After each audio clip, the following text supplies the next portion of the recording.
नमस्कार, जय हिंद विद्यार्थियों। स्वागत है आप सभी का आपके अपने यूट्यूब प्लेटफॉर्म उदय एजुकेशन में। आज के इस वीडियो में लेके आया हूँ अर्धवार्षिक और बोर्ड परीक्षा की दृष्टि से इम्पोर्टेंट कक्षा 8वीं का हिंदी विषय का पेपर, जो कि इस बार आपके अर्धवार्षिक और बोर्ड परीक्षा की दृष्टि से अति महत्वपूर्ण रहने वाला है और आप सभी विद्यार्थियों के लिए वरदान साबित होने वाला है। तो आपसे निवेदन रहेगा, वीडियो को अंत तक देखिएगा, वीडियो को लाइक और चैनल को सब्सक्राइब जरूर कर दीजिएगा। विद्यार्थियों, इसमें से ज़्यादातर प्रश्न हैं सीधे ही आपके एग्ज़ाम में आने की संभावना रहेगी, तो इस वीडियो को आप अंत तक देखिएगा। साथ ही वीडियो को लाइक भी जरूर कर दीजिएगा। पहला प्रश्न है, लेखक बदलू को कहा करता था। लेखक है वो बदलू को क्या कहा करता था? तो विद्यार्थियों, उसका सही आंसर होगा बदलू काका कहा करता था। तो ऑप्शन नंबर श रहेगा इसका सही आंसर। अगला प्रश्न है, लेखक को बस लग रही थी। लेखक को बस है वो कैसी लग रही थी? दयनीय, खराब, जर्जर, टूटी फूटी। तो विद्यार्थियों, उसका सही आंसर होगा लेखक को बस है वो दयनीय लग रही थी। तो ऑप्शन नंबर अ रहेगा इसका सही आंसर। अगला प्रश्न है, दीवाने भीखमंगों की दुनिया में क्या लुटा कर जाते हैं? तो दीवाने भीखमंगों की दुनिया में क्या लुटा कर जाते हैं विद्यार्थियों? प्यार लुटा कर जाते हैं। तो इसका सही आंसर होगा वो आपका होगा ऑप्शन नंबर श, प्यार। अगला प्रश्न है, पाँखों शब्द का अर्थ है गोद, पखावज, पंखों या पक्ष। तो विद्यार्थियों, इसका सही आंसर होगा पाँखों शब्द है, इसका अर्थ होता है पंखों। ऑप्शन नंबर श रहेगा इसका सही आंसर। क्या रहेगा? ऑप्शन नंबर श रहेगा। अगला प्रश्न है, दीवानों की दृष्टि में भीख मंगे कौन है?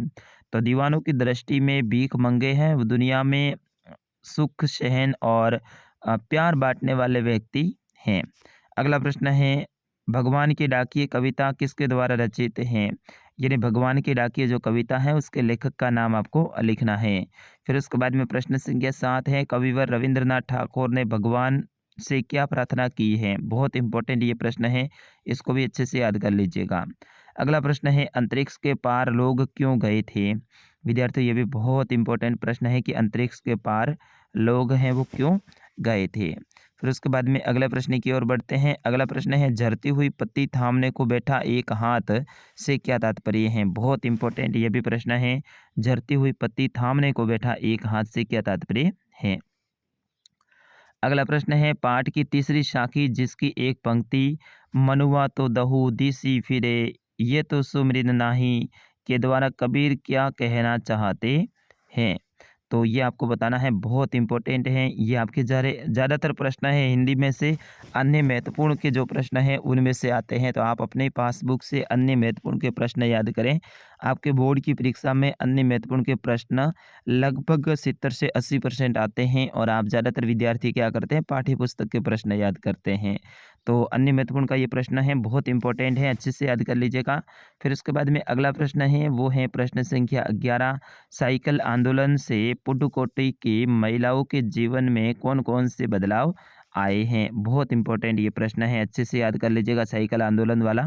फिर उसके बाद में साइकिल चलाने के कोई 2 लाभ लिखिए। ये भी बहुत इंपॉर्टेंट है, साइकिल चलाने के 2 लाभ लिखने हैं आपको। फिर उसके बाद में 13वां प्रश्न है, यदि अंग्रेज लोटा ना खरीदा तो क्या होता? ये बहुत इंपॉर्टेंट प्रश्न है, इसको अच्छे से याद कर लीजिएगा। प्रश्न संख्या 14 है, ते ही पूत अनोखो जायो पंक्ति में ग्वालिन के मन के कौन कौन से भाव मुखरित हो रहे हैं? प्रश्न संख्या 15 है, कवि ने पक्षी और बादल को भगवान के डाकिए क्यों बताया है? स्पष्ट कीजिए। क्योंकि पक्षी और बादल हैं ये बेरोक टोक एक देश से दूसरे देश की सीमा में आ जा सकते हैं और एक देश का जल है वो दूसरे देश में जाकर बरसाते हैं बादल। उसी तरह से पक्षी भी एक देश से दूसरे देश में आराम से आ जा सकते हैं, इसीलिए इनको भगवान के डाकिए बताया है। अगला प्रश्न है, कवि ने अपने आने को उल्लास और जाने को आंसू बनकर बह जाना क्यों कहा है? बहुत बहुत इंपॉर्टेंट ये प्रश्न है। फिर उसके बाद में अगला है, मशीनी युग से बदलू के जीवन में क्या बदलाव आया? प्रश्न संख्या 18 है, विशेषण किसे कहते हैं? आपके हिंदी व्याकरण के कुछ प्रश्न आएंगे तो वो आगे वाले व्याकरण के प्रश्न रहेंगे। तो विशेषण किसे कहते हैं? इनके भेदों के नाम लिखिए। फिर उसके बाद में प्रश्न 19 है कि पर्यायवाची शब्द लिखिए। घोड़ा का पर्यायवाची लिखना है सोना, संसार, अमृत और जंगल, इनके पर्यायवाची शब्द लिखना है। फिर उसके बाद में प्रश्न संख्या 20 है, निम्न के विलोम शब्द लिखिए। इनके विलोम शब्द लिखने हैं वीर, कृतज्ञ, जड़ और उत्थान। इसकी जगह पे दूसरा आ सकता है विद्यार्थियों, विलोम शब्द स्वयं नहीं नहीं आएगा, ठीक है। फिर उसके बाद में अगला प्रश्न है, निम्नलिखित मुहावरों के अर्थ बताते हुए वाक्य प्रयोग कीजिए। जैसे कि पीठ दिखाना, पीठ दिखाने का मतलब है भाग जाना, ठीक है। पीठ दिखाने का मतलब है पीछे हो जाना। और दाल में काला होना, फिर उसके बाद में लाल पीला होना, घी के दिए जलाना, इनके आपको मुहावरे के अर्थ लिखने हैं। और प्रश्न संख्या 22 है, शैक्षिक भ्रमण पर जाने हेतु अपने विद्यालय के प्रधानाध्यापक जी से अनुमति प्राप्त करने के लिए प्रार्थना पत्र लिखिए। शैक्षिक भ्रमण वाली आ सकती हैं, इसकी जगह पे स्थानांतरण प्रमाण पत्र यानी टीसी के लिए आ सकती हैं, और ये नहीं आती हैं तो तीसरी जो एप्लीकेशन आपके लिए इंपॉर्टेंट रहेगी 2 दिन के अवकाश के लिए, घर पे ज़रूरी काम के लिए।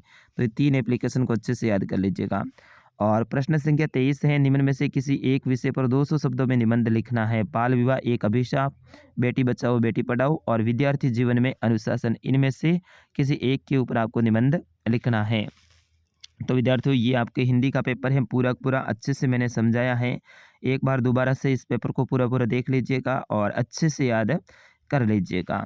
जैसे कि पहला प्रश्न आपका है, बदलू लेखक बदलू को कहा करता था बदलू काका। दूसरा है, लेखक को बस लग रही थी दयनीय। तीसरा है, दीवाने भीखमंगों में दुनिया में क्या लुटा कर जाते हैं, तो प्यार। और चौथा था, पाँखों शब्द का अर्थ है तो पंखों। पांचवा है, दीवानों की दृष्टि में भीख मंगे कौन है। छठा, भगवान की डाकी कविता किसके द्वारा रचित। सातवां, कविवर रविंद्रनाथ ठाकुर ने भगवान से क्या प्रार्थना की थी। सातवां और आठवां प्रश्न है, अंतरिक्ष के पार लोग क्यों गए थे। नवा है, झरती हुई पत्ती थामने को बैठा एक हाथ, से क्या तात्पर्य है। 10वां प्रश्न है, पाठ की तीसरी साखी जिसका एक पंक्ति है, मनुआ तो दहूदी सी फिरे, ये तो सुमरिन नाही के द्वारा कबीर क्या कहना चाहता है। और प्रश्न संख्या 11, साइकिल आंदोलन से पड्डुकोटी की महिलाओं के जीवन में कौन कौन से बदलाव आए। 12वां, साइकिल चलाने के 2 लाभ लिखिए। 13वां है, यदि अंग्रेजी लोटा ना खरीदा तो क्या होता। और 14वां है, ते ही पूत अनोखो जायो पंक्ति में ग्वालिन के मन में कौन कौन से भाव मुखरित हो रहे हैं। प्रश्न संख्या 15 है, कवि ने पक्षी और बादल को भगवान की डाकी क्यों बताया, स्पष्ट कीजिए। प्रश्न संख्या 16 है, कवि ने अपने आने को उल्लास और जाने को आंसू बनकर बह जाना क्यों कहा है। 17वां है, मशीनी युग से बदलू के जीवन में क्या बदलाव आया। 18वां है, विशेषण किसे कहते हैं, उनके भेदों के नाम लिखिए। 19 है, निम्न के पर्यायवाची शब्द लिखिए। घोड़ा, सोना, संचार, अमृत और जंगल। 20वां है, विलोम शब्द लिखिए। 21वां है, मुहावरों का अर्थ बताते हुए वाक्य प्रयोग करना है। पीठ दिखाना, दाल में काला होना, लाल पीला होना, घी के दिए जलाना। और फिर उसके बाद में एप्लीकेशन और निबंध है। तो विद्यार्थियों, ये था कक्षा 8 का हिंदी का पेपर। पूरा पूरा पेपर मैंने आपको समझाया है, अच्छे से बताया है। इनमें से ज़्यादातर प्रश्न आने की संभावना रहेगी। ऐसे ही पेपर देखने के लिए आप हमारे चैनल को सब्सक्राइब जरूर करें। विद्यार्थियों, मिलते हैं अगले वीडियो में, तब तक के लिए आपके अपने सर उदय सर को दीजिए आज्ञा। नमस्कार, जय हिंद, वंदे मातरम। हंसते रहिएगा, मुस्कुराते रहिएगा।